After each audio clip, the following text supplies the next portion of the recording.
quem tava esperando aparecer Latveria, Doutor Destino e coisa desse tipo assim, se decepcionou. A cena pós-crédito de Pantera Negra Wakanda Forever foi mais contida, mais emocional, só que revelou muita coisa sobre o futuro do Sam e o caminho que a Marvel quer tomar. Sim, vão substituir o Chadwick Boseman por um novo T'Challa, que seria o filho dele. Tudo isso para se livrar da Letitia Wright, atriz da Shuri. Você ficou confuso? Vem comigo que eu vou te explicar por que na verdade a cena pós-crédito desse filme é para resolver uma treta dos bastidores. Vamos lá.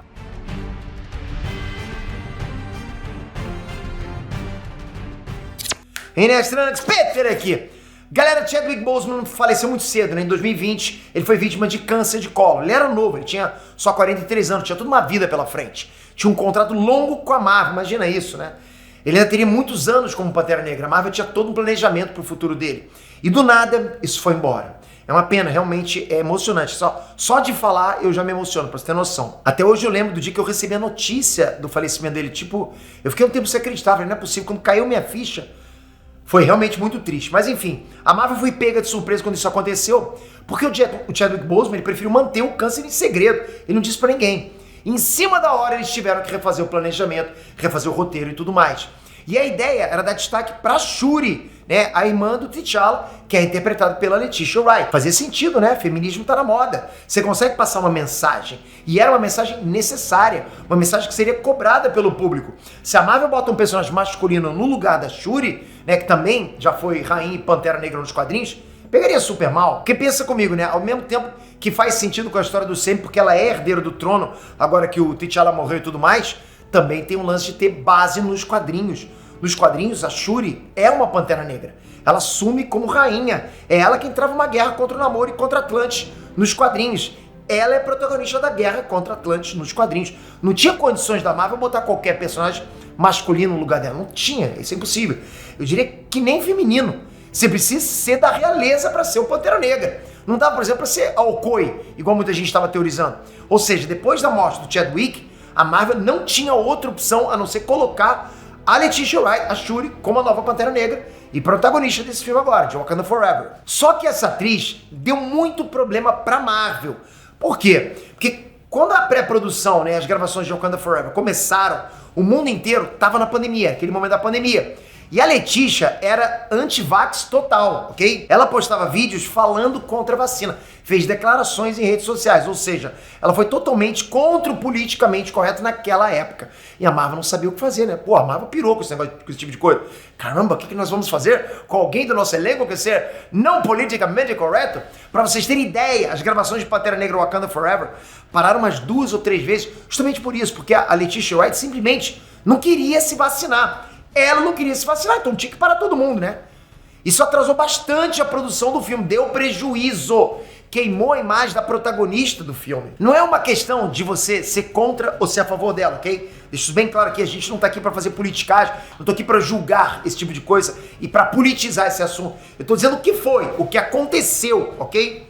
Então ela realmente deu prejuízo pro filme. Na época, a medida de vacinação era quase que uma medida sanitária obrigatória para as gravações serem permitidas, para os estúdios funcionarem. Então, não tem essa de, ela decide o que ela vai fazer. Ela pode decidir, mas os órgãos sanitários não vão permitir que as gravações continuem.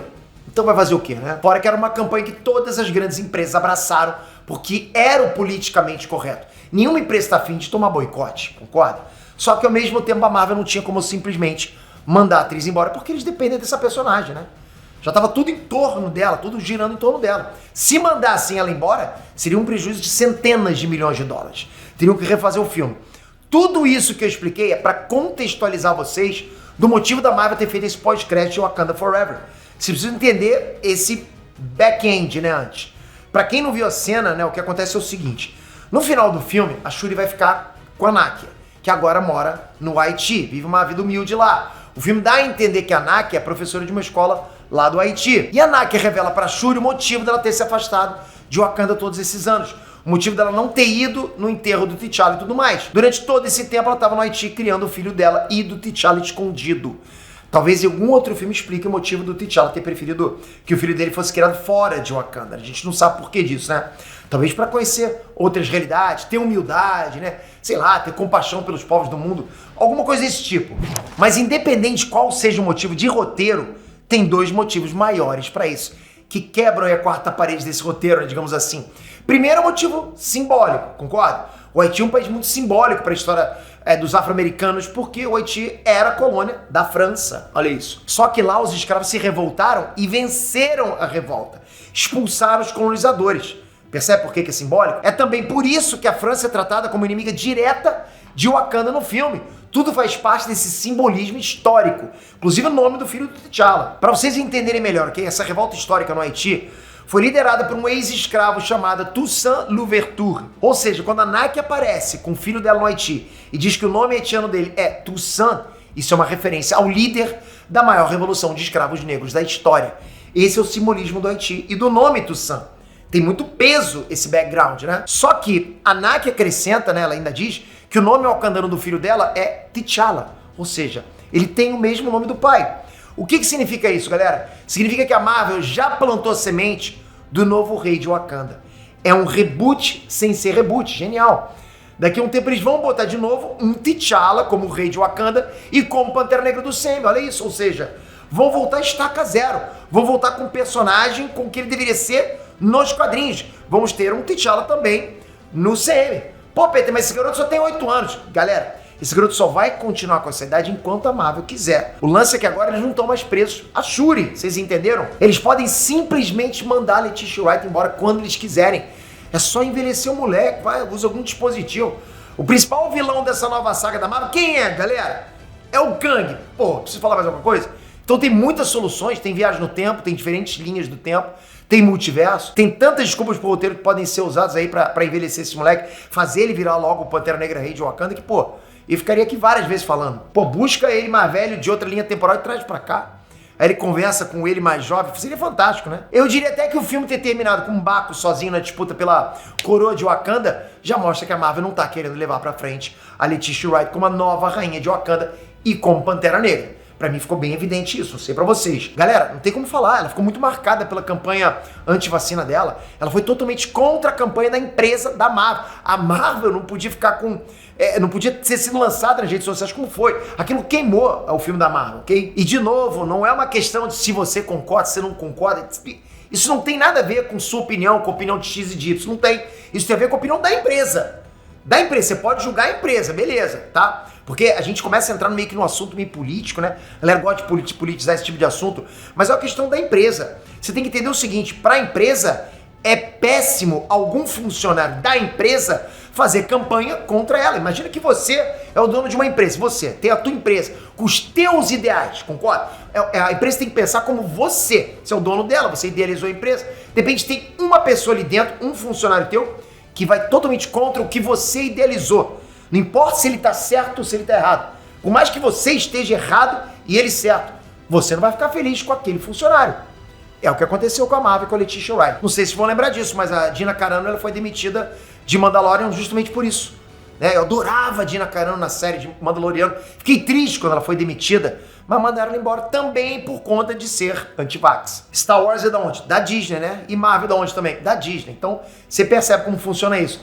Mas eu diria que o final de Wakanda Forever também não cravou nada. Só abriu possibilidades pro futuro. A Letitia Wright, porra, ela atuou bem pra caramba. Eu realmente gostei dela como protagonista. Eu acho que a Shuri tem potencial para ser destaque no CM. Sei lá, seja pela inteligência dela ou até pela personalidade dela. Porque ela ficou carismática pra caramba. Ela é carismática, né? Que sim, foram destaques sensacionais de Wakanda Forever. Tudo que ela apresentou ali foram destaques sensacionais. Mas enfim, eu gostei da cena pós-crédito pelo lado mais emotivo dela, da cena. Dentro da história você tá vendo a irmã do T'Challa descobrindo que ele deixou um legado, né? Que ainda tem uma parte do T'Challa ali no mundo. É um final mais contido. E considerando que o filme é uma grande homenagem, assim, ao Chadwick Boseman, fez sentido ter só essa cena pós-crédito. E galera, a cena com o Dr. Tino realmente existia, ok? Ia ter uma cena pós-crédito na Lativéria, na nação do Victor Von Doom. Tinha atriz já escalada como diplomata da Lativéria. Tinha artbook vazada, esquete da cena, mas eles decidiram cortar. Tudo que você ouviu falar sobre o Dr. Destino na cena pós-crédito era verdade, ia acontecer. Provavelmente essa cena pós-crédito, que não aconteceu agora, né, vai acontecer em outro filme. Ou vão reaproveitar ele em algum outro lugar, não sei, numa série do Disney Plus, ou algo assim, mas ela foi feita. O que vocês precisam saber, o que vocês precisam entender, é que a Marvel tá cada vez mais apresentando nações desconhecidas. Talocan, Lativéria, Wakanda tretando com os Estados Unidos e França. O clima, né, geopolítico no CM tá ficando tenso, tá esquentando. E o que eu quero dizer com isso? Vocês percebem que isso parece que são sementes plantadas por uma grande guerra? Tá chegando guerra aí. Quanto ao Toussaint, né, o novo T'Challa, além dele com certeza estar sendo preparado para virar o Pantera Negra oficial algum dia, ele pode muito bem aparecer nos Jovens Vingadores. Alguma equipe Team, pode acontecer. A gente tá vendo que tá na cara que a Marvel tá produzindo isso. Todo mundo tá percebendo isso, né? Toda obra nova sai um novo membro dos Jovens Vingadores. Tudo bem que esse Toussaint, né, ou T'Challa Jr., sei lá, não existe nos quadrinhos. O T'Challa original, né, dos quadrinhos não tem filhos. Só que em linhas do tempo alternativas, em outras realidades, ele tem um filho com a Tempestade chamado Azari. O moleque herdou os poderes de controlar o clima da mãe e tudo, olha isso. Poderoso. O Azari não existe no universo principal da Marvel Comics, né? Ele não existe no 616, na Terra 616. Mas algumas coisas sobre ele com as tatuagens e tudo mais pode servir de inspiração pro visual do Toussaint. Eles podem pegar essa expressão no Azari. Mas eu acho difícil, né? Eu acho que a intenção da Marvel era só botar um novo T'Challa mesmo. Eles queriam isso. Inspirado no T'Challa dos quadrinhos, do Pantera Negra oficial. Pra mim, a intenção deles era: perdemos o T'Challa, mas continuamos com o T'Challa. O personagem ainda é o T'Challa. O Pantera Negra ainda é o T'Challa. Não é um Baco, não é Shuri, não é Killmonger, é o T'Challa. E eu quero que vocês lembrem o seguinte: eu sempre defendi que o ator seja mudado, o personagem não. Não foi muito bem o que aconteceu aqui, né? Foi a primeira vez que eu vejo um caso desse. Foi e não foi. É como, imagina, por exemplo, no caso do 007, né? Que sempre muda o ator, mas o personagem sempre tá lá. O ator muda, mas é sempre o James Bond. Mas é como se fosse um novo James Bond, né? O James Bond morreu, né? Como no último que aconteceu, né? E entra um novo James Bond. E ainda é o 007. Seria uma loucura isso. Mas é legal. Ao mesmo tempo respeitaram isso. Mas eu acho que provavelmente a Marvel pensou que se só mudasse o ator do T'Challa, a galera sentiria muito, porque o rosto de Chadwick Boseman estava muito conhecido, principalmente depois da morte dele, né? E aí poderia pegar mal pra caramba também. Iria parecer que o cara não significava nada, que era só uma peça ali no tabuleiro da empresa, sabe? Como um todo. E acho que isso realmente pegaria mal. Com essa sacada de fazer um novo T'Challa ser filho dele, fica uma coisa mais honrosa pra memória do ator. Olha, galera, eu vou te falar, essa pegou geral de surpresa. Eu acho que eles sentaram numa mesa, como que a gente vai fazer isso? A gente não pode não ter um T'Challa. Ah, mas a gente, basta ter um Pantera Negra. Mas, porra, a gente tem que ter um T'Challa. Essa solução foi boa. O que você achou? Você curtiu essa escolha da Marvel? Comenta aqui, manda ver nos comentários. Não sai se a sua inscrição, ainda tem muita coisa pra gente conversar. Eu falei pra vocês que a gente vai começar a desmembrar o futuro dos filmes de super-herói aqui, começando com Marvel, tem muita coisa pra falar da DC também, mas vocês não têm noção da quantidade de assuntos que a gente tá trazendo pra vocês. Então, fique inscrito, ativa o sininho, obrigado de coração por isso, te espero no próximo vídeo. Valeu, galera! Fui!